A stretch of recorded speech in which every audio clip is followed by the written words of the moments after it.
Oke, ini definisi hipotesis ya. Kita mulai dari definisinya. Hipotesis adalah pernyataan atau konjektur atau dugaan terhadap populasi gitu ya. Nah, populasi ini bisa satu atau lebih begitu ya. Ini definisi yang secara umum sekali ya, bahwa ya pernyataan jadi atau konjektur gitu ya. Dugaan terhadap populasi. Jadi kita ya ujungnya memang ke populasi biasanya ya. Kita mau mengeneralisir ke populasinya gitu. Atau bisa juga hipotesis itu adalah jawaban sementara dari rumusan masalah. Tadi sudah kita singgung gitu ya. Jadi jangan sampai tidak tahu lagi ya apa itu hipotesis. Nah, hipotesis itu belum tahu kebenarannya. Artinya pernyataan itu, konjektur tadi itu pernyataan yang perlu dibuktikan dulu kebenarannya. Dengan cara apa? Ya kita membuktikannya dengan cara penelitian gitu ya. Makanya meneliti itu sebenarnya adalah membuktikan. Kita meneliti itu adalah untuk membuktikan apakah benar konjektur kita gitu. Apakah benar hipotesis kita, kan itu dia. Nah, itu penelitian ya, hipotesis ya. Sehingga makanya ada yang disebut nanti ada uji hipotesis gitu ya.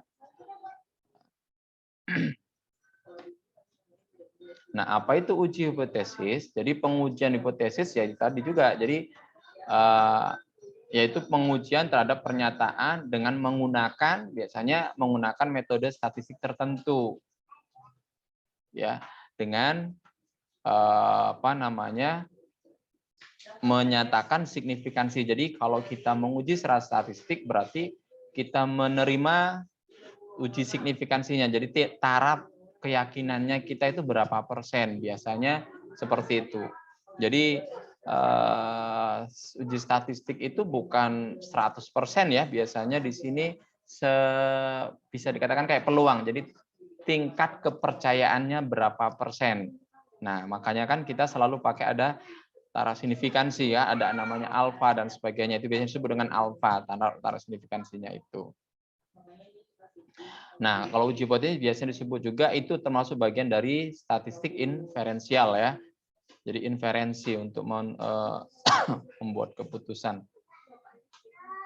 Nah, strukturnya apa saja dalam pengujian hipotesis itu ada yang disebut dengan hipotesis nol yang kita simbolkan dengan H0 kan itu ya. Nah, kemudian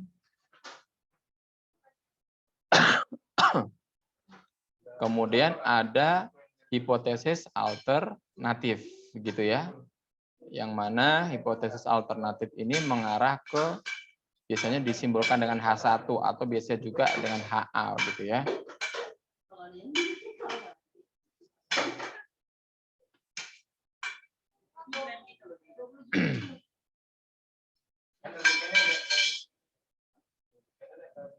Oke.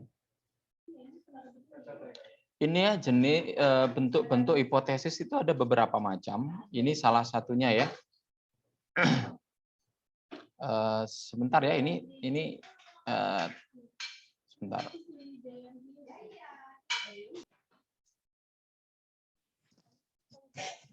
Oke, baik Bapak Ibu, kita lanjutkan ya.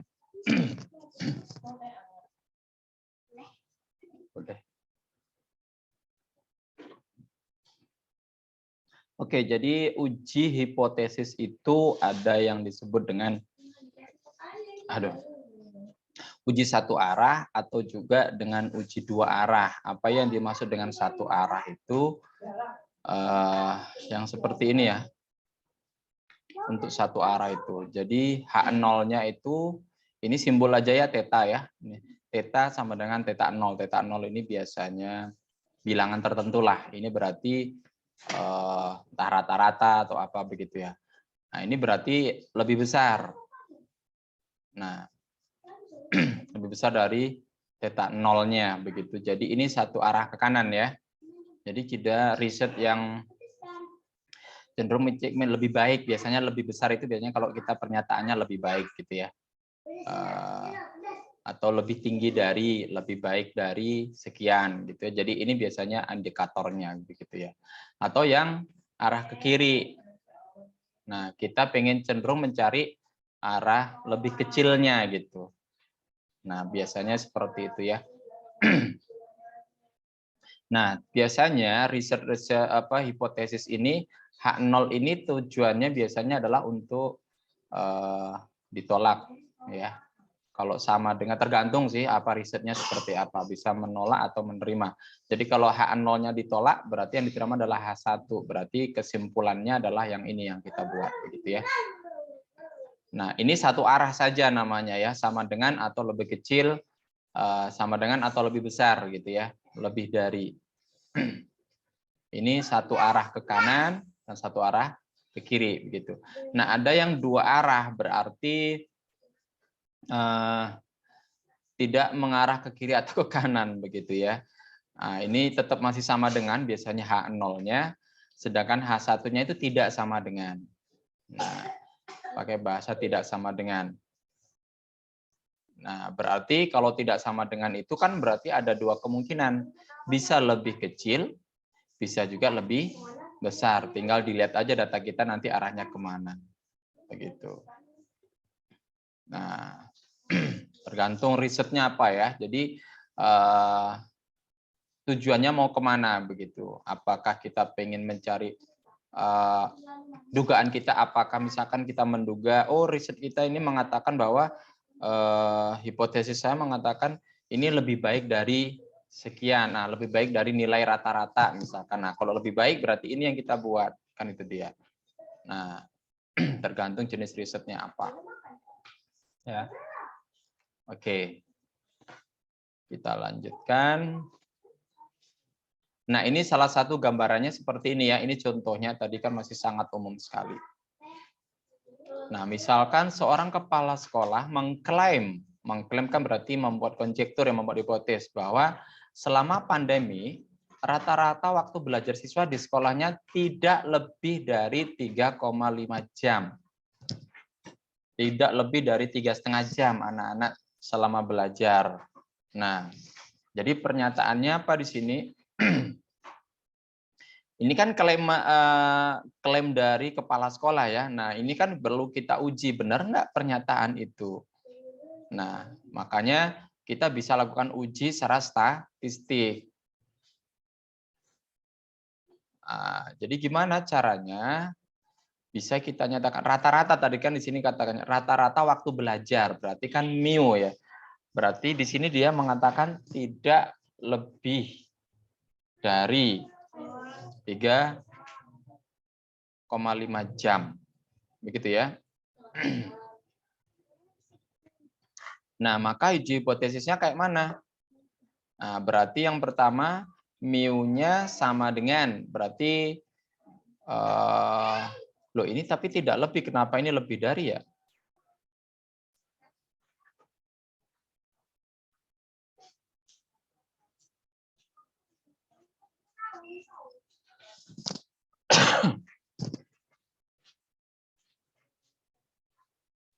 Jadi di sini mengatakan bahwa klaim kepala sekolah itu ditolak, ya kan?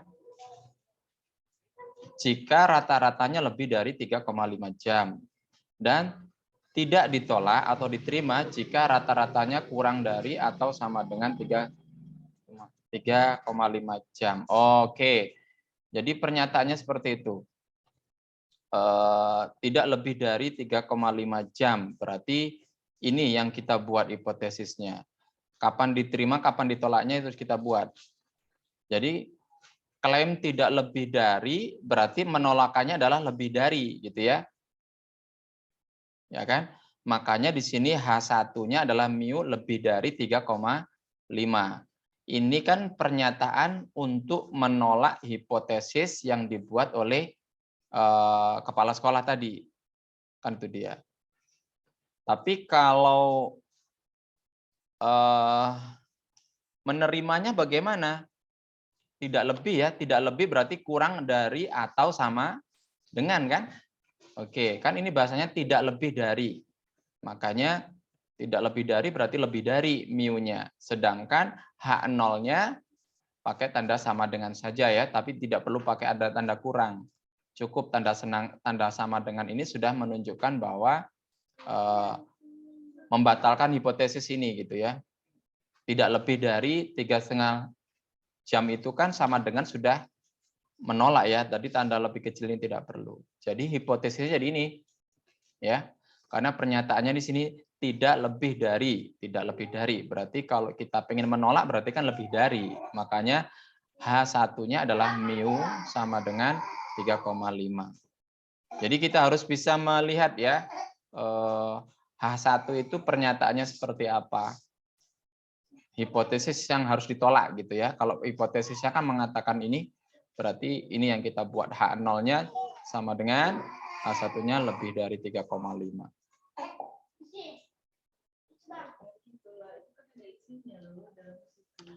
Oke, ada pertanyaan sampai di sini?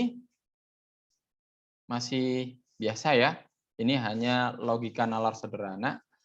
Yang kedua, seorang kepala sekolah mengklaim bahwa 80% dari seluruh siswanya belajar melalui smartphone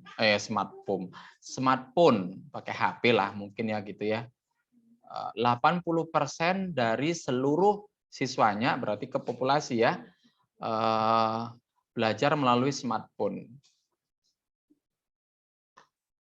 80%. Jadi kapan ditolaknya di sini?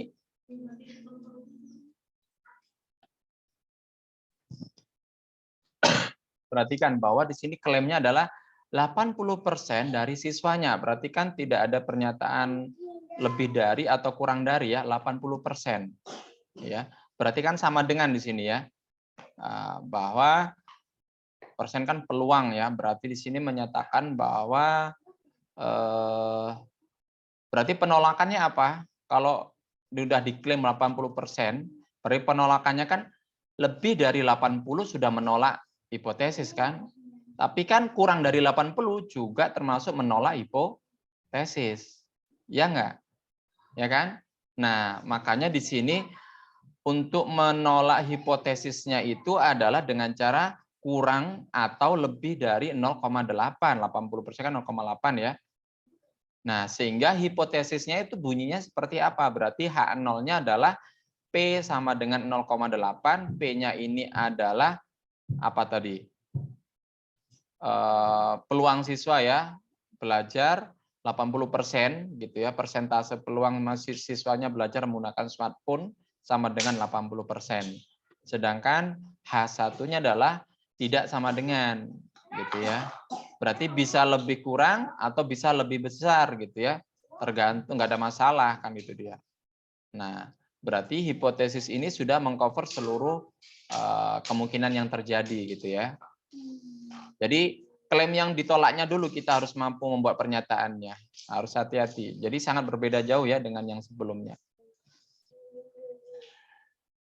Nah, tadi ada membahas tentang p-value. Apa itu p-value? Nanti kalau kalian menggunakan SPSS, pasti ada nilai signifikan ya biasanya di sana. SPSS itu ditulisnya SIG gitu, sig titik begitu. Itu adalah nilai signifikan atau nilai p-value, peluangnya, probability nilai peluang, nilai probability-nya, p-value-nya ya. Jadi p-value itu berkaitan dengan nilai peluang penerimaan hipotesis atau penolakan hipotesis. Nah, biasanya kita sebut dengan taraf signifikansi uji hipotesis. Nah, misalkan nih kita membuat, siapa yang menentukan taraf signifikansi ini? Si peneliti ya. Jadi Bapak Ibu sebagai peneliti mempunyai hak untuk menentukan taraf signifikansi. Ya. Berapa saja biasanya kalau di tabel-tabel statistik itu ada 5%, ada 1% gitu ya, ada juga 0,1%. Tergantung alat tabel statistik yang digunakan ya. Nah, kalau di dalam dunia pendidikan bagaimana? Apakah signifikansi 5% sudah cukup? Ya, biasanya kalau dalam dunia pendidikan 5% sudah sangat mencukupi ya, sudah sangat-sangat signifikan lah begitu. Apa arti dari signifikansi 5%? Nah, signifikansi 5% artinya batas maksimum peluang penolakan hipotesis statistiknya adalah 5%. Nah, penolakannya ya, jadi nah 5% ini juga nanti harus hati-hati kalau Bapak Ibu yang tadi ada menguji satu arah, ada uji dua arah. Nah, 5% ini taraf batas maksimum penolakan hipotesis. Gitu ya. Makanya kenapa kalau kita lihat di SPSS itu dilihat dari berapa signifikansinya? Kalau lebih dari 5%, kan lebih dari 5% berarti dia sudah masuk ke daerah penerimaan. Makanya H0 diterima biasanya. Tapi kalau kurang dari 5%, berarti dia ada di daerah yang biru ini. Nah, perhatikan di gambar grafik normal ini. Nah, ini ada dua ya. Apa bedanya yang dua ini dengan yang satu ini? Grafiknya sama, tapi beda cerita gitu ya. Perhatikan, kalau yang di gambar pertama yang di sebelah kanan saya di sini, kanan apa kiri ini ya? Kiri ya, sebelah kiri. Di sini daerah yang diarsir ada dua. Ya, yaitu sebelah kanan dan sebelah kiri. Dan di situ simbolnya adalah alfa dibagi 2. Nah, ini dipakai ketika kita melakukan uji hipotesis dua arah. Yang mana itu? Yang ini tadi. Nah, yang contohnya ini. P tidak sama dengan 0. Berarti ini adalah uji hipotesis dua arah. Nah, karena dua arah, ya tadi ya, di sini dua arahnya kan dia penolakannya itu kan yang kurang dari atau yang lebih dari. Kan gitu dia. Jadi ada dua arah. Sehingga daerah penolakannya, penolakan batas maksimum penolakannya itu ada dibagi dua. Jadi kalau dia 5% berarti di sebelah kanannya 2,5% dan di sebelah kiri 2,5%. Tapi di sini negatif biasanya. Misalkan di sini 2,5 atau 0,25% itu di sini berarti di sini negatif 0,25 gitu. Nah, ingat ya, ini kan kalau tabel normal ini kan 0 ya di tengah-tengahnya itu. Nah, tapi kalau hanya satu arah bagaimana? Satu arah ya berarti cuma satu arah saja, berarti jadi total seluruhnya ini yang diarsir adalah 5%. Nah, itu ya. Jadi kalau kita lihat statistik di SPSS, biasanya mereka kan tidak lagi mengcompare nilai tabel kan atau nilai statistik, tapi yang kita lihat adalah yang kita compare adalah p-value-nya atau nilai signifikansinya. Tengok berapa persen, 0, berapa. Kalau kurang dari 0,05 berarti kan di daerah biru nih. 0,05 kan 0 ini batas 0,5 di sini nih. Berarti kalau dia lebih dari 0 misalkan 0,8, oh 0,8 berarti daerahnya di sini yang putih. Nah, daerah putih ini itu daerah penerimaan hipotesis atau H0. Tapi kalau kita persentasenya misalkan 0,01, padahal signifikansi kita adalah 5%. 5% kan 0,05. Berarti kan lebih kecil dari 5%. Berarti ada di mana? Di biru di sini daerahnya. Biru itu penolakan. Berarti hipotesis kita ditolak gitu. H0-nya ditolak gitu ya. Nah, kalau ditolak berarti H1-nya yang diterima, begitu aja ya. Jadi tinggal nanti membuat narasinya secara deskriptif, menjelaskannya. Oke, ada pertanyaan sampai di sini? Masih jelas ya, jadi jangan sampai tidak paham nanti menguji statistik itu. Jadi boleh juga nanti digambar pakai GeoGebra gitu ya. Kalian tunjukkan ini 5%-nya, ini berapa skornya. Nah, kalau di apa namanya maksudnya di tesis ya boleh aja, jadi tidak hanya sekedar itu, jadi supaya lebih nampak jelas gitu. Oke. Kita akan bahas tentang pengujian hipotesis berkaitan dengan sampelnya. Kalau tadi kan jenisnya ya ada yang satu arah, dua arah, di sini kan masih sama, sampel uji hipotesis satu arah, dua arah. Cuman di sini kita bahas adalah dari sisi sampelnya. Sampelnya di sini hanya ada satu, artinya kelompoknya cuma satu gitu ya. Kita menguji hanya satu kelompok. Nah, ini biasanya disebut dengan test on a single mean ya rata-rata, atau test on single sample, atau ini tergantung jenisnya.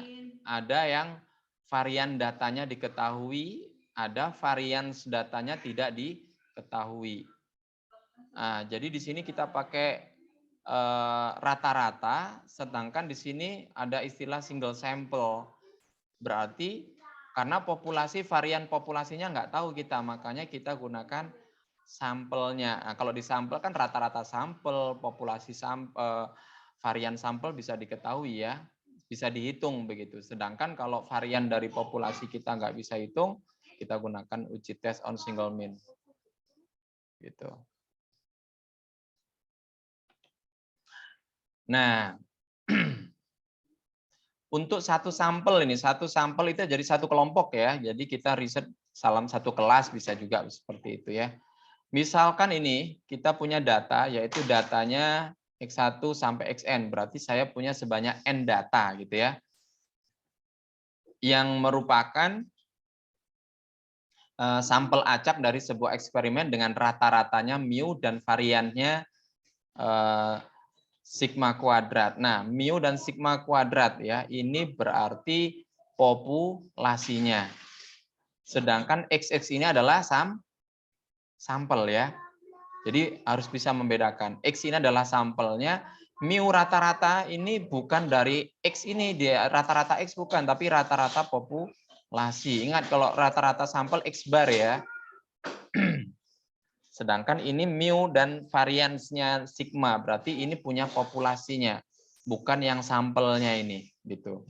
Untuk ukuran sampel besar, misalkan N-nya itu sangat besar sekali, maka ubah-ubah acak X itu berdistribusi normal dengan rata-rata jadinya mu karena besar sekali sehingga dia akan mendekati ke populasi. Sedangkan variansnya itu adalah varian populasi dibagi N. Nah, ini oleh karena itu, nah di sini ada mu X. Mu X berarti rata-rata populasi. Ya, itu akan sama dengan mu. Nah, kalau mu itu berarti rata-rata sampel ini, sedangkan mu rata-rata populasi. Sedangkan sigma X, sigma kuadrat X atau varians dari sampel itu akan sama dengan varians dari populasi dibagi sebanyak N, ya. N itu kan banyaknya data. Nah, untuk kasus yang seperti ini, maka uji statistik yang digunakannya namanya uji Z. Ya, uji Z. Apa itu? Ini dia rumusnya. X bar, ingat X bar ya. X bar berarti rata-rata dari sampelnya dikurangi mu. Mu itu apa? Rata-rata populasinya dibagi dengan sigma per akar N. Ya, sigma per akar N. Sigma ini punya populasi, mu ini juga punya populasi. Yang sampel adalah X bar. Ini rumus uji Z namanya. Jadi uji rata-rata satu sampel. Nah, hipotesisnya seperti apa? Nah, ini pengujian hipotesisnya. H0-nya mu sama dengan mu 0. Berarti rata-rata dari populasi itu sama dengan mu 0-nya dari sampel yang kita buat gitu kali ya. Kemudian H1-nya adalah tidak sama dengan. Jadi uji dua arah ya ini. Uji dua arah. Dengan taraf signifikasinya kita ambil alfa. Nah, ini kita ada daerah kritis. Daerah kritisnya adalah nilai dari Z tadi. Ya, tapi di sini Z alfa per 2 ya, Z alfa. Jadi kalau ini kalau kita gunakan tabel ya. Jadi kalau kita gunakan tabel berarti Z untuk alfa per 2 minus ya, ini yang sini lebih kecil karena kan sebelah kiri. Sedangkan yang sebelah kanannya Z alfa per 2. Gitu ya. Tinggal nilai hitungnya aja kita lihat. Atau di sini ya berarti salah satu ya, bukan harus dua-duanya harus memenuhi, ini tidak. Jadi ini kita hitung nilai Z-nya. Nah, terus Z itu apakah lebih kecil dari negatif Z alfa per 2 atau lebih besar dari Z untuk alfa per 2. Nah, kalau alfanya 5% berarti ini Z 25%, 2,5% ya. Begitu. Nah, atau ini ya biasanya itu. Jadi kapan ditolak? Jadi H0 ditolak jika memenuhi dua syarat kemungkinan ini. Gitu ya. Diterimanya berarti di antaranya. Nah, atau biasanya kita tulis dengan Z hitung dengan Z tabel gitu ya. Nah, Z tabelnya ini nanti lihat di alfanya per 2 karena dua arah gitu ya. Nah, terus bagaimana kalau pakai p-value? Nah, kalau pengujian pakai p-value ya tinggal lihat aja tadi ya, ini alfa per 2 ya. Jadi p-value-nya dilihat dari uji statistiknya nanti berapa begitu. Oke. Nah, ada contohnya nih belum ya? Ini masih ini kalau tadi dua arah ya, sedangkan kalau satu arah, ya tinggal satu arah aja, apakah lebih besar atau lebih kecil. Kalau lebih besar berarti ini arahnya, p-value-nya ya, Z-nya, penerimaannya di sini, penolakannya itu lebih dari Z alfa. Tapi kalau lebih kecil berarti dia lebih kecil dari negatif Z alfa. Jadi nggak harus dibagi dua, karena cuma satu arah ya. Jadi tetap alfa di sini. Nah, ini misalkan contohnya ini, tadi masih agak umum sekali. Kita buat gambaran contohnya. Misalkan sampel acak 100 guru SMA, hasil tes UKG tahun 2020. Menunjukkan rata-rata kemampuan guru adalah 71,45. Nah, 71,45 ini rata-rata siapa? Populasi atau sampel?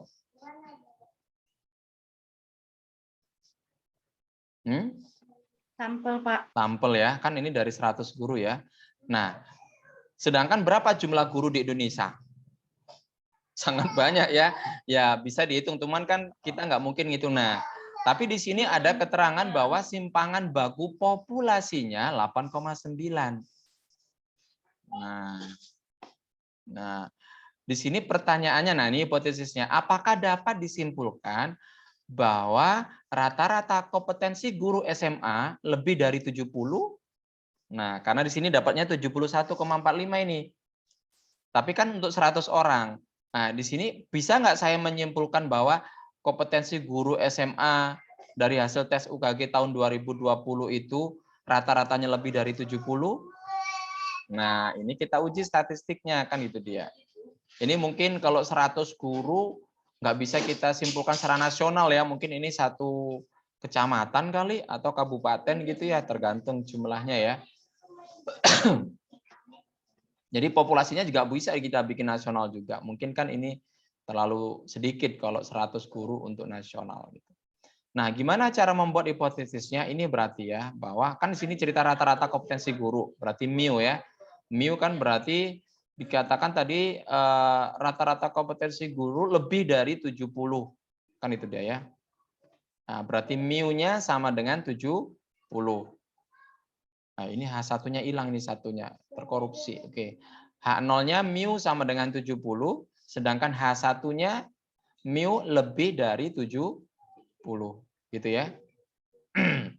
Nah, taraf signifikansinya berapa? Kita buatlah alfanya 0,05. Gitu ya. Nah, kita hitung nilai kritis Z-nya.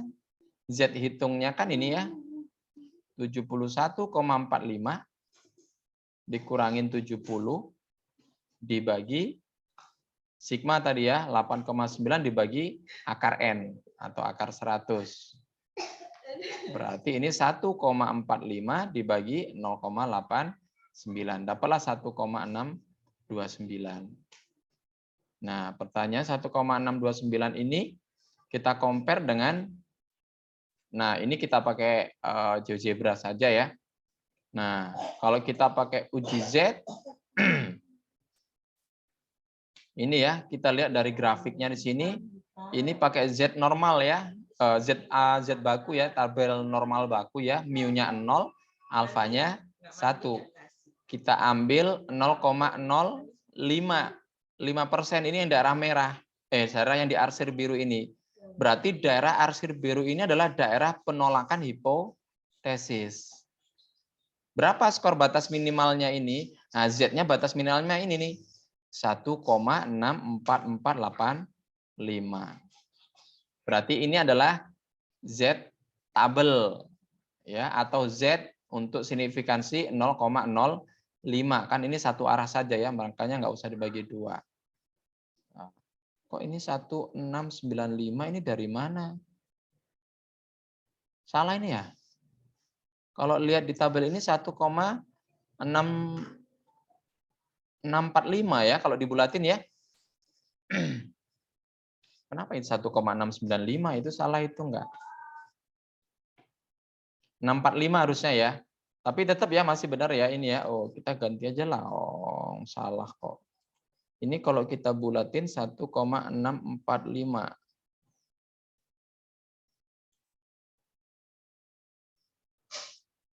Oke, kita Z tabelnya dapatnya 1,645, sedangkan Z hitung tadi 1,629 ya. Nah, kita lihat bahwa Z hitung lebih kecil dari Z tabel. Ini ada di daerah mana ini? Penerimaan H0 atau penolakan itu? 1,645 itu ini loh, batas yang ada tanda segitiga ini ya. Sedangkan 629 di mananya? Di dalam daerah yang diarsir atau yang di daerah yang putih? Kan kurang berarti daerah yang putih. Yang putih kan kurang ya, karena kurang berarti lebih kecil, berarti daerah putih, berarti daerah penerimaan H0 kan itu dia. Nah, tadi H0-nya apa? H0-nya kan ini ya, mu sama dengan 70, berarti ini diterima. Yang lebih dari 70 ditolak kan penolakannya itu ya. Nah, atau kalau dilihat dari P value-nya, ya ini bisa dihitung ya. 1,629 ini kan 0,0517. Sedikit kali memang dia mepet kali ya, tapi kan tetap aja dia lebih besar ya dari 5%. Berarti masuk ke daerah penerimaan H0. Berarti kalau penerimaan H0, kita bisa mengatakan kesimpulannya apa? Kan di sini terima H0. Ya tadi mu sama dengan 70, mu itu rata-rata. Jadi atau kalau kembali ke pertanyaannya tadi kan apakah dapat disimpulkan bahwa rata-rata kompetensi lebih dari 70? Bisa kita katakan tidak dapat disimpulkan bahwa rata kompetensi guru lebih dari 70. Kan itu dia. Atau kita bisa mengatakan bahwa rata-rata kompetensi guru kurang dari atau sama dengan 70 ya. Nah, kan Hano sama dengan ya, kan atau di sini boleh. Kenapa harus ada kata kurang darinya, Pak? Enggak langsung aja sama dengan 70. Ya, kan populasi di sini ceritanya. Yang data sampelnya ini 71 ini kan cuma sampel 100 guru kan? Nah, berarti populasinya itu berarti kemampuan gurunya bagaimana kesimpulannya? Ya kurang dari 70 atau sama dengan, bisa jadi sama dengan 70 tapi bisa jadi kurang begitu ya. Makanya nggak bisa kita langsung fiskan sama dengan 70 karena kan data kita di populasi nggak ada ya. Tapi kita mengambil dari sampelnya tadi begitu. Oke. Ada pertanyaan sampai sini masih mudah ya, ini masih tidak ada masalah. Oke, contoh kedua yang di sini. Skor standar nasional siswa lulus SMP adalah 80. Nggak tahu lah, ini ngarang-ngarang ya, ini soalnya ini kasusnya ini kan ngarang-ngarang ya, bukan fix gitu ya. Nah, seorang kepala sekolah ingin membandingkan nilai siswa di sekolahnya dengan standar nasional yang berjumlah 120 siswa. dengan skor rata-ratanya 78,95. Ini rata-rata di 120 siswa di sekolahnya kepala sekolah ini ya, di sekolah tertentu lah. Nah, ini simpangan bakunya juga diketahui 0,81. Nah, ini kan sudah ada 80, sekarang kan 78,95. Nah, bagaimana? Buatlah hipotesis 0 dan hipotesis alternatifnya. Uji dengan taraf signifikansi 0,05, uji hipotesisnya dengan taraf signifikansi 1%, berarti 0,01. Nah, apakah jawabannya konsisten? Gitu ya. Nah, kadang-kadang kita hipotesis H0, H1 itu bisa kita naikkan ya. Kayak tadi kasus di sini tadi ya. Untuk yang kasus sebelumnya ini kan batas penerimaan H0 ini kan sangat tipis ya. 5% ini kan juga 5,17%. Sangat tipis sekali.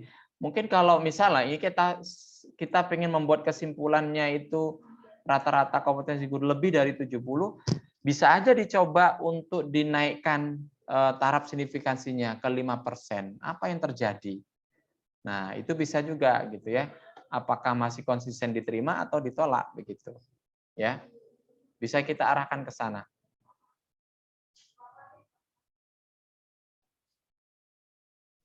Oke. Untuk kasus ini tadi kan untuk contoh kedua ini kepala sekolah kan pengen membandingkan dengan standar nasional ya. Ya, berarti standarnya kan 80 ya. Standar nasional siswa lulus SMP adalah 80 skornya. Sedangkan rata-ratanya di sekolah itu 78,95. Nah, dengan simpangan baku 0,81 dari 121 siswa. Oh, ini enggak ada ya jawabannya ya.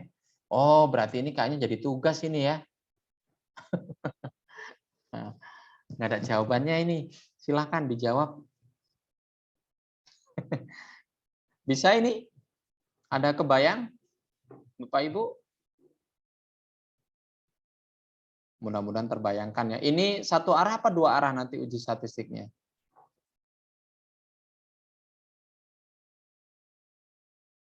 Kalau dilihat di sini.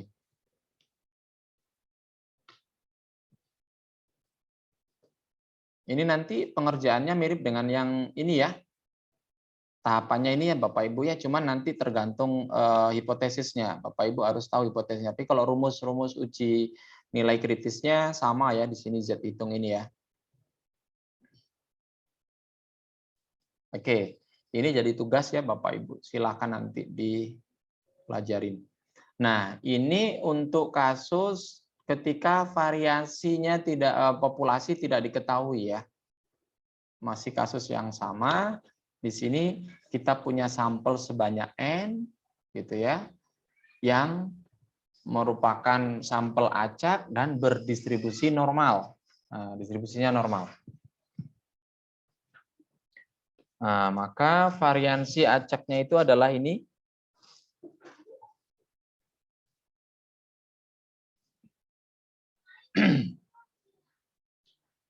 Di sini ini ya, jadi kalau kita punya sampel ini, maka saya punya variabel acak baru yaitu Y lah, misalkan Y-nya itu rumusnya adalah ini.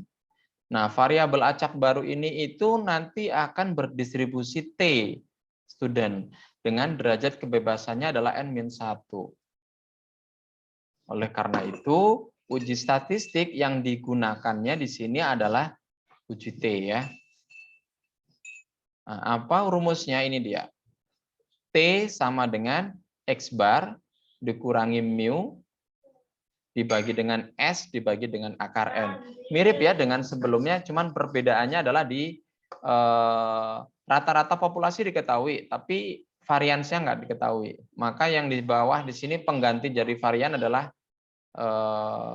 varian simpangan baku dari sampel ya, kalau di sini. Gitu. Ini uji kriteria penolakan penerimaan hipotesisnya ya. Kalau dia dua arah, seperti biasa kalau dua arah, ada daerah kritis sebelah kiri, yaitu daerah negatifnya, ada daerah kritis sebelah kanannya, yang daerah positifnya gitu ya.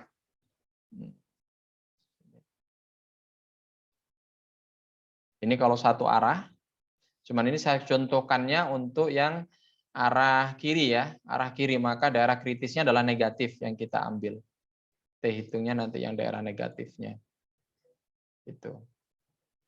Oke, ini contohnya. Misalkan hasil rata-rata UKG guru SMA Provinsi Sumut itu 72,3 rata-rata hasil UKG-nya.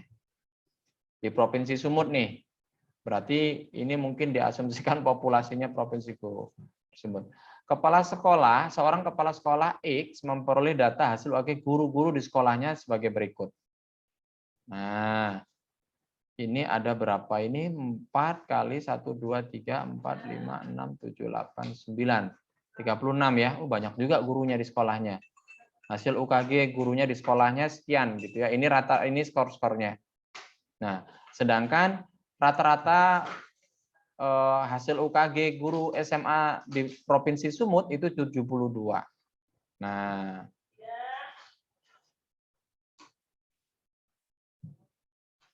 Nah, ini yang menjadi pertanyaan di sini. Jika dibandingkan dengan rata-rata nasional, nasionalnya ini ya 72,3. Kok nasional ini ya? Salah ini. Harusnya rata-rata provinsi ini ya, bukan nasional ya, nggak nyambung dong. Provinsi Sumut. Oke.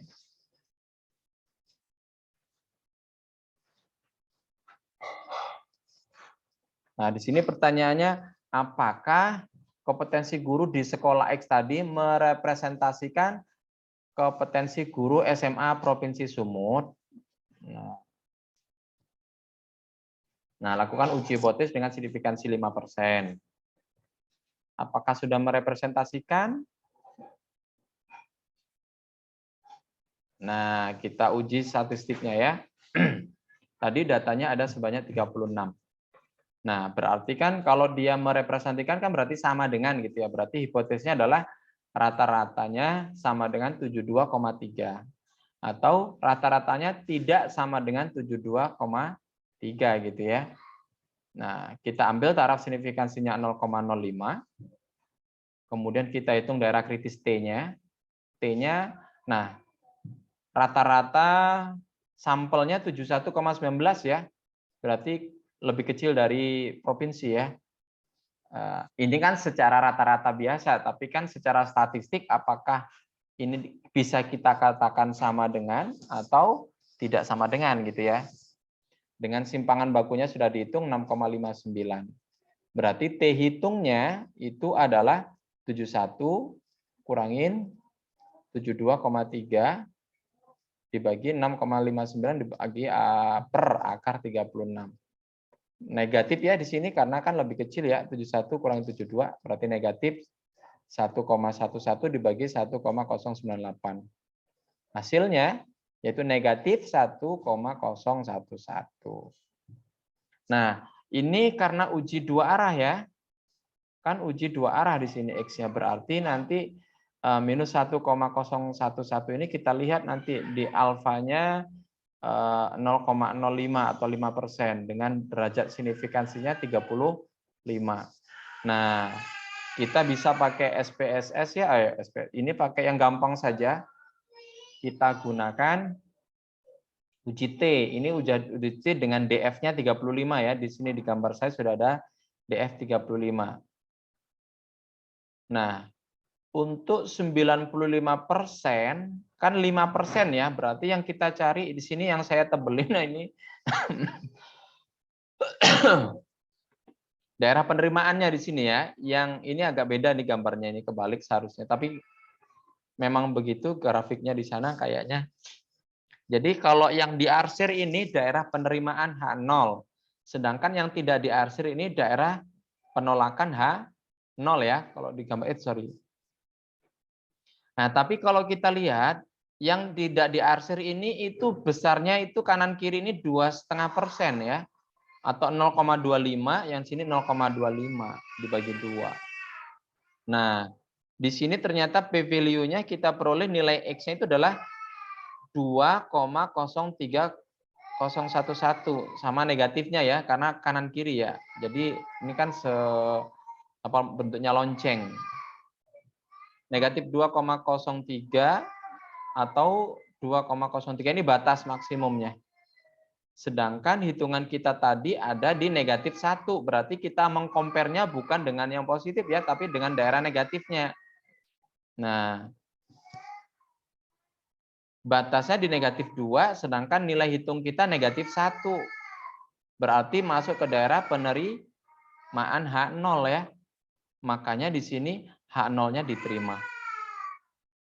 Gitu ya. H0-nya diterima apa? Nah, di sana tadi H0 mengatakan mu X sama dengan 72,3. Artinya apa? Berarti rata-rata kompetensi guru SMA X tadi itu sama dengan rata-rata kompetensi guru SMA bukan seluruh Indonesia ya. SMA seprovinsi ya. Seprovinsi Sumut. Nah, jadi walaupun hitungan tadi mengatakan bahwa 71,19, tapi ternyata 71 ini merepresentasikan kemampuan guru-guru kompetensi guru SMA seprovinsi Sumatera Utara gitu ya. Seperti itu, Bapak Ibu. Jadi ini perhitungan secara statistiknya. Ada pertanyaan sampai di sini?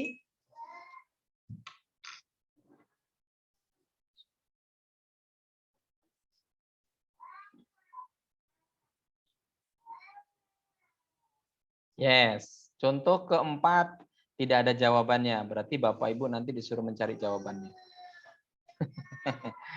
Keempatnya apa contohnya? Dinas Pendidikan Kota Medan melaporkan data kelulusan siswa SMP Kota Medan. Berdasarkan laporan tersebut, diketahui rata-rata nilai rapot kelulusan siswa SMP Kota Medan adalah 84,7. Emang benar gitu ngurusin ini? Oh iya ya, ada ya, bisa ya. Sampel acak dipilih 30 siswa dari SMP X di Kota Medan. Diperoleh nilai rata-rata rapotnya adalah 80,4 dengan simpangan bakunya 5,67. Nah, jika diasumsikan populasi berdistribusi normal, apakah dengan taraf signifikansi 5% rata-rata nilai kelulusan siswa SMP di bawah dari nilai rata-rata siswa Kota Medan? Nah, ini pertanyaannya. Atau sama aja itu 80 dengan 84 ini. Gitu. Nah, ini silahkan ya. Bisa ya. Ini kan ini kita belum pakai SPSS. Kenapa? Karena di sini sudah dibuat data simpelnya ya. Jadi langsung udah 80. Jadi kita mau perhitungan manualnya dulu gitu ya. Nanti SPSS-nya minggu depan kita akan eksplorasi dengan langsung. Kalau SPSS kan kita masukin data mentah ya. Kalau ini nggak perlu lagi karena sudah ada rata-ratanya, ada simpangan bakunya, tinggal masukkan ke rumus statistiknya gitu ya. Lebih simpel daripada SPSS-nya. Nanti SPSS kita coba dengan minggu depan ya. Oke. Terbayang ya ini soal kedua ini ya. Contoh keempat ini ya Bapak Ibu. Silahkan nanti dikerjakan. Nah, itu tadi kasus-kasus untuk satu populasi ya, satu sampel maksudnya kok satu populasi. Ya, satu sampel untuk satu populasi begitu ya. Nah, sekarang bagaimana kalau kita mau menguji dua sampel? Dua sampel. Ini ada tiga ya, ada tiga jenis ya. Kalau kita punya dua sampel, variannya dari kedua sampelnya diketahui. Variannya tidak diketahui, tapi dianggap sama ya di sini. Sedangkan variannya udah nggak diketahui dan dianggap tidak sama. Jadi ada tiga kasus di sini. Nah, kasus pertama jika variansnya diketahui, Bapak Ibu. Nah, jadi kita punya dua sampel di sini ya. atau 2 kelompok lah ya kalau Bapak Ibu. Nah, ini yang mungkin agak sedikit relevan dengan riset-riset di bidang pendidikan ya. Kita kan sering sekali mengcompare 2 kelas ya, kelas eksperimen, kelas kontrol lah kita bilang seperti itu. Berarti kan di sini uji 2 sampel gitu ya. Jadi sampel kita ada 2 kelas gitu. Nah, misalkan N1 untuk kelas pertama, N kedua untuk kelas kedua, sampel kedua gitu ya. Yang masing-masing diambil dari 2 populasi yaitu mu1 dan mu2 dan variannya sigma 1 dan sigma 2. Nah, maka uji Z-nya di sini dia gunakan uji statistik uji Z ya. Uji Z-nya ini yaitu ini harusnya ada salah rumus ini, sorry. Masa X-bar dikurangi X-bar ya 0 dong. Ini X-bar 1 ya. Salah di sini, harusnya ada X-bar 1-nya di sini. Nah, X-bar 1 rata-rata untuk populasi 1 dikurangi X-bar 2 gitu ya. Ya, di bawah ini juga sama ini.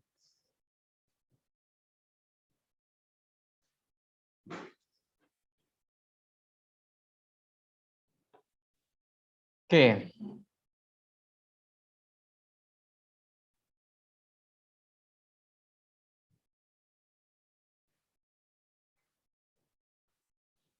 Jadi ini kalau datanya tidak ketahui ya homogen atau tidaknya ya. Jadi X-bar 1 dikurangi X-bar 2, kurangkan dulu baru dikurangi rata-rata populasi 1 dikurangi rata-rata populasi 2. Dibagi akar dari varian populasi masing-masing, kan ini populasinya diketahui ya variannya, dibagi dengan banyaknya datanya begitu masing-masing. Nah, jika sigma 1 dengan sigma 2 itu dianggap sama, variansnya sama, berarti homogen ya. Berarti sigma 1, sigma 2 kan sama. Kalau sama cukup aja dipanggil dinotasikan dengan sigma dan kan bisa dikeluarin. Hanya bedanya itu saja.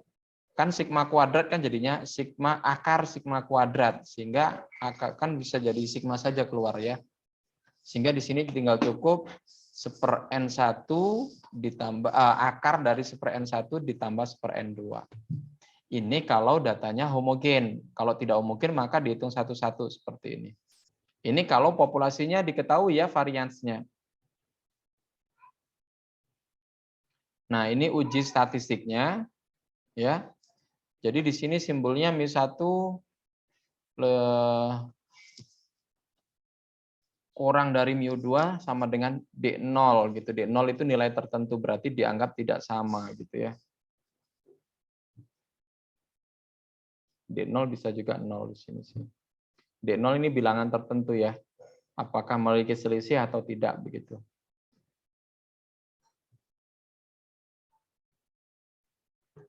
Nah, ini rumus yang diseranain sama aja sih. mu1 dikurang mu2 itu kan D0, berarti ini kan bisa dikurangi D0 gitu ya. Ada masalah. Nilai kritisnya juga masih sama. Ini uji 2 arah. Nah, kalau tadi itu kasus yang di sini tadi ini kan ada yang tidak homogen, ada yang homogen. Sedangkan yang ini variansnya nggak diketahui tapi diasumsikan sama, yaitu homogen. Gitu. Maka rumusnya masih mirip ya, uji T namanya di sini, tapi rumusnya ini ini juga masih kurang, sorry. X bar 1 2-nya nggak ada di sini. X bar 1 di sini X bar 2. Oke.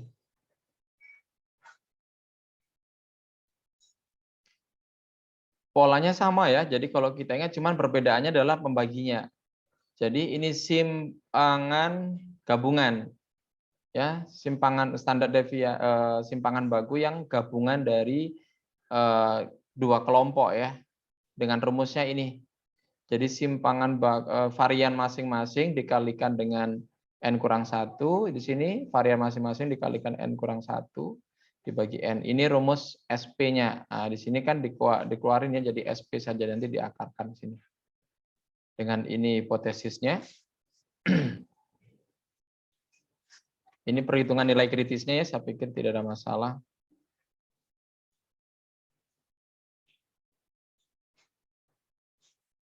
Nah, ini kalau tadi yang dianggap ini variannya tidak ketahui dan dianggap homogen di sini juga. Ini ya.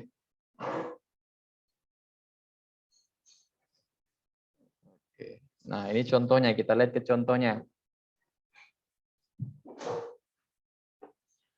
Dua model pembelajaran ya, di sini PBL dan CPS. Ini PBL kan problem based learning. Kalau CPS apa? Creative problem solving ya. Membandingkan dua model untuk mengukur kemampuan pemecahan masalah matematika siswa atau disingkat dengan KPMM. Nah, model PBL digunakan di kelas 2A yang terdiri dari 28 siswa, sedangkan model CPS diterapkan di kelas 12C yang terdiri dari berapa siswa? 30 siswa. Nah, kemudian hasil tesnya menunjukkan bahwa kelas 2A rata-ratanya 85 dengan simpangan baku 4, sedangkan kelas 12C rata-ratanya 81 dengan simpangan bakunya 5. Nah, pertanyaannya apakah pada taraf signifikansi 5% dapat disimpulkan bahwa model PBL lebih baik 3 poin dari model CPS dalam mengukur kemampuan KPPM. 3 poinnya dari mana? Karena ini kan selisihnya berapa nih? 81, 854 ya. Oh, tapi di sini diklaim 3 poin saja. Ya nggak apa-apa. Nah, dengan diasumsikan bahwa kedua data sudah distribusi normal dan variansinya sama. Nah, berarti homogen ya. Normal dan homogen. Ini asumsinya, berarti nggak perlu lagi dilakukan uji normalitas dan varian homogenitas ya. Ya, karena ini kan untuk fokusnya kan untuk hipotesis ya, ini untuk menguji hipotesisnya saja. Nah, berarti ini tadi kan mengatakan apakah pada taraf signifikansi 5% dapat disimpulkan bahwa model PBL lebih baik 3 poin dari model CPS. Lebih baik 3 poin, berarti ini ya. Mu1 dikurang Mu2 sama dengan 3. Atau Mu1 kurang Mu2 lebih dari 3. Begitu. Karena dianggap normal dan homogen, maka kita gunakan rumus yang ini ya. Kita hitung dulu SP-nya, simpangan gabungannya, simpangan baku dari gabungan kedua kelompok. Tapi kan simpangan baku masing-masing ada, jumlah siswanya ada, gampang saja di sini ya, tinggal dimasukin saja. Kok 16? Oh iya, tadi kan di sini variannya 4 ya. Sama 5 ya, 4 kuadrat 16, 5 kuadrat 25 ya. Enggak ada masalah di sini ya. N-nya ini kan 28 kurang 1, 27. Yang sini 30 kurang 1, 29. Dibagi berapa itu? 28 ditambah 30, 50. 8 kurangi 2, 56. Betul ya? Baru dihitung, dikalikan dan sebagainya, dapatlah ini nilainya. 4,545. Ini nilai SP-nya, baru kita masukkan ke uji T-nya. Uji T-nya kan rata-ratanya X1 dikurangi X2, dikurangi D0. D0-nya 3 ya. Di sini kan dikurangi rata-rata populasi gitu ya. Yaitu 3. Dibagi SP-nya tadi ini 4,54 dikali dengan akar seper data jumlah siswa masing-masing ya, 28 dan 30. Ketemunya ini dapatlah 0,838. Ini nilai T tabel ya. T hitung. Nah, di sini coba kita lihat nilai kritisnya menggunakan SPSS pakai uji T. Karena tadi satu arah ya, lebih cenderung ke satu arah, maka ini untuk derajat signifikasinya 56, DF-nya karena gabungan ya, N1 ditambah N2 dikurangi 2, itu DF-nya. Berarti 58 dikurangi 2, 56. Kita masukkan DF-nya 56, taraf 5%-nya, ini kita ketemu. Ya, dapatnya 1,673. Kok ini 1,675 ya? Kok bingung ya ngitungnya ini ya? Ini kan 6. Oh, salah. Berarti salah ini. 1,673 ya kalau kita bulatin mungkin ya. 72 apa 73? 73 lah ya. 5 itu kan sudah bisa dibulatin ya. Oke. Oke. T hitungnya 0,838. 0,838 ada di sini ya, sangat jauh ya. Sedangkan 1,6 di sini. Jadi sangat jauh sekali. Dan 0,38 ini masuk ke daerah penerimaan H0. Nah, berarti kalau H0-nya tadi, nah ini kan mu1 kurang mu2 sama dengan 3. Berarti dapat disimpulkan bahwa model PBL, ya kan, lebih baik 3 poin. Kan ada selisih ya, jadi lebih baik 3 poin kan berarti selisihnya. 3 poin dari model CPS dalam mengukur KPMM.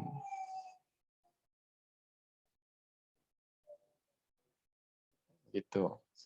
Oke, ada pertanyaan sampai sini?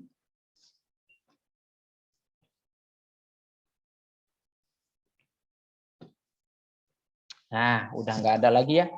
Ini contoh nggak ada jawabannya. Silakan nanti dikerjakan juga. Ini mengkomparasi antara yang ikuti ekstrakurikuler sama yang tidak ikut ekstrakurikuler. Ya. Itu datanya sudah ada. Tinggal dihitung. Terus ini ada 2 kelompok siswa ini. Ini ada kelas eksperimen 1, ada kelas eksperimen 2. Ini nilainya. Ini masih mentah ya. Nah, nanti ini silakan dihitung rata-ratanya. Ini homogenitas, normalitas gunakan SPSS saja ya.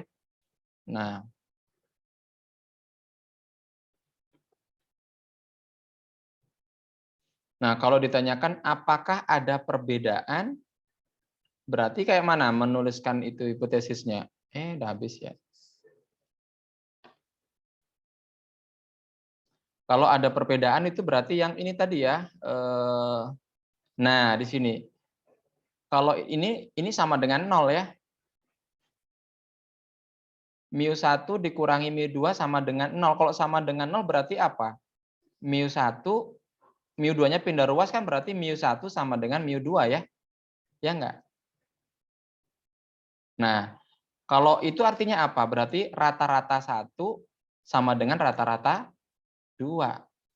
Ada perbedaan enggak itu? Enggak ada perbedaan kan? Nah, itu dia. Jadi ini hipotesisnya nanti digunakan.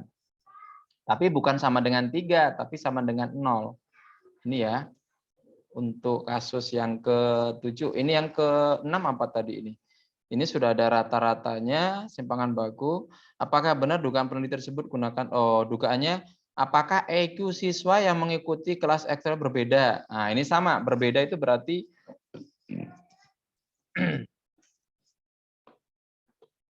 mu1 sama dengan mu2, begitu ya.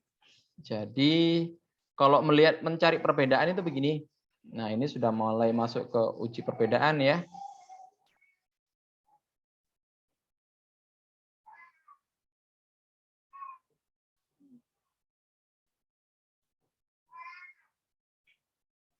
Nah, perhatikan kalau kita 3-nya ini saya ganti 0, ini kan berarti maknanya jadi seperti ini ya.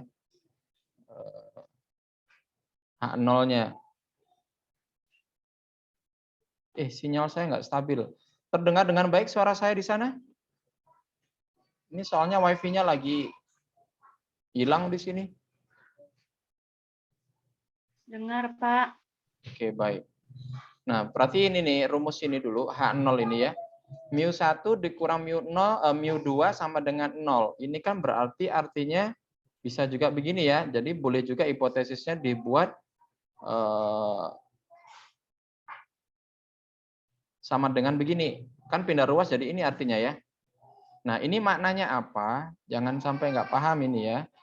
Maknanya berarti kan kita mengatakan hak nolnya apa di sini kalau dia begini bunyinya. Mu1 sama dengan mu2. Berarti rata-rata kelas yang pertama sama dengan rata-rata kelas kedua. Kalau sama dengan berarti berbeda atau sama?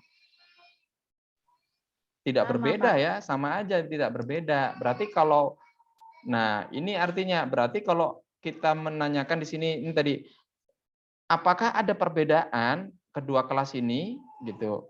Ya kita pakai hipotesisnya ini, mu1 sama dengan mu2 berarti H0-nya kita mengatakan tidak ada perbedaan kan?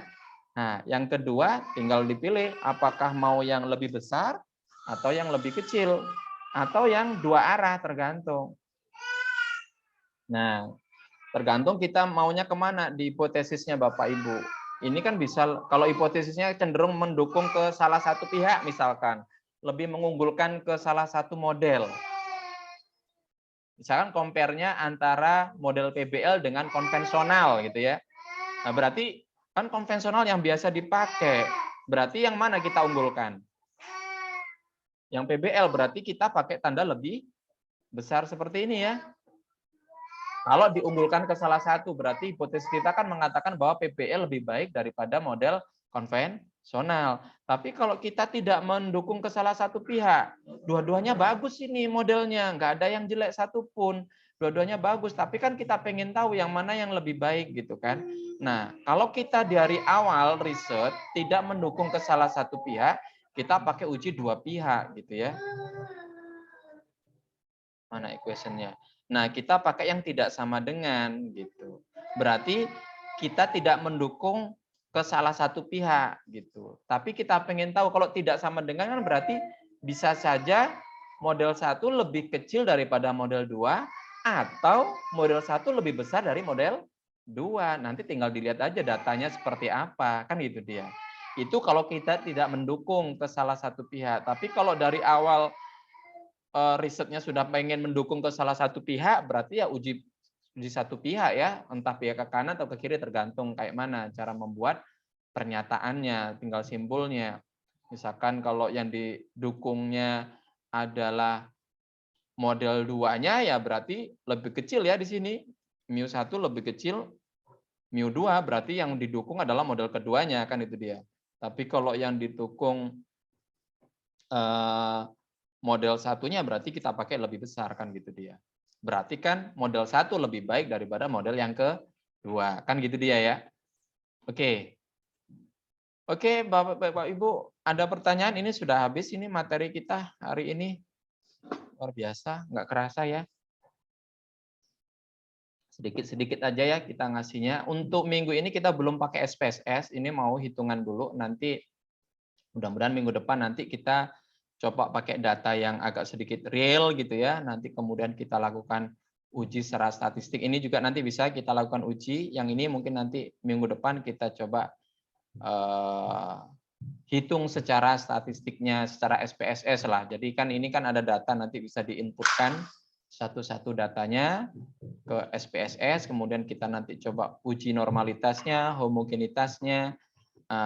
Yang ini Bapak Ibu yang normalitas dan homogenitas, karena Bapak Ibu sudah tahu perhitungannya dan sudah tahu syarat SPSS, efisiensinya pakai SPS saja ya Bapak Ibu ya, kalau sudah tahu. Jadi jangan lagi dihitung manual, gunakan aja SPSS. Yang mana uji statistiknya silahkan, kan gitu. Yang penting ini kan ingat syaratnya untuk uji perbedaan nanti ini kan pakai uji T tadi ya. Statistiknya kan uji T nih ya, uji T nih ya. Nah, uji T ini salah satu syaratnya kan dia harus normal dan homogen ya. Jadi ini harus terpenuhi dulu yang bagian A ini. Nah, kalau bagian A ini sudah terpenuhi, maka statistik itu bisa dilaksanain. Bisa dilakukan uji T-nya ini. Karena itu menjadi prasyarat. Oke, ada pertanyaan sampai di sini Bapak Ibu? Pas ya? Alhamdulillah. Kalau tidak ada lagi pertanyaan, saya pikir cukup dulu kita bahas untuk uji hipotesis ya Bapak Ibu. Jadi nanti saya tidak mau itu di tesisnya masih salah-salah dalam penulisan hipotesis ya. Jadi sudah diberikan minimal di bab 3 itu nanti. Kalau yang kuantitatif pasti ada mengarah ke sini. Pasti salah satunya analisis datanya adalah menguji hipotesis. Nah, harus tahu kalau udah judulnya uji hipotesis harus ada apa tadi? Ada H0-nya, ada H1-nya. Saya sih nggak tahu, saya lebih suka pakai H1 ya. Tapi di buku-buku statistik yang lain ada pakai istilah HA, alternatif. Silahkan saja sih. Ya ini kan tergantung kita aja, selera ya. Kesukaan kita lebih ke sana. Tapi kalau namanya 0 ya bandingannya 1 gitu sih. Kan apple to apple gitu misalnya ya kan, kalau 0 masa dengan A komperannya kan kurang pas gitu. Kalau saya sih. Seperti itu Bapak Ibu. Oke, ada lagi yang mau ditanyakan? Cukup ya? Saya pikir cukup ini dulu. Kita sebentar, saya tutup dulu rekodnya.